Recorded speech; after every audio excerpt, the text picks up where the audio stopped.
Hello and welcome back to another Parts Factory installation tutorial video. Today we're going to be working on this Ford Fiesta. Specifically, we're going to be changing the coolant tank.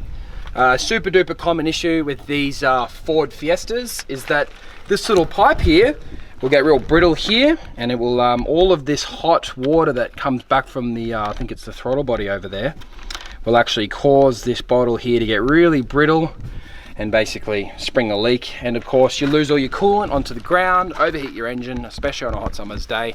It's not something you want happening to your car. So proper maintenance of this car is to make sure your coolant tank is always in good nick condition. It should look like this one. Now we are out on a wrecking yard that Southport Wreckers on the Gold Coast has supplied to us, the usage of it, and basically they have given us access to over 1,000 cars. As you can see in front of you, we're utilizing them to do these installation tutorial videos, because ultimately the hardest thing to do is get the car to do the tutorial. So yeah, big shout out to them.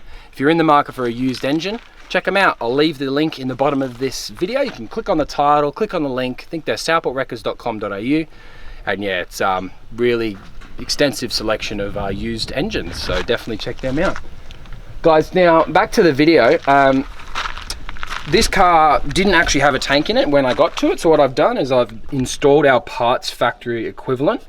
The only problem is somebody cut that in the past. I have no idea why, but essentially it's one of them, and all you do in this case is you depress that white part of it, and there'll be one on the other side, kind of like a pinch, and this would just literally pinch off, pop it off, stick it out of the way.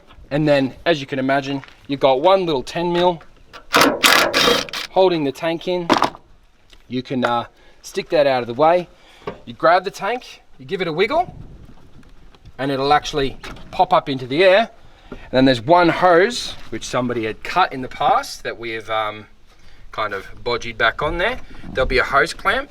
Use a pair of pliers, crimp the clamp, pull the clamp back, grab the hose, and you can literally just go bang and pop the old tank off. Then at that point, you can put your new tank on. You can see where I'm getting at here. This is the tank, smack it back on there. As you can see, it's extremely easy job. Fill it back up with coolant or water, whatever you choose. Run the engine, let the water circulate through, keep topping it up until you hit the point where it says max. Put the cap back on, and that would be the whole job complete. Now I do apologize for not being able to do the video to perfection today, but yes, as you can see, super straightforward, so I'm sure you're not going to have any drama there.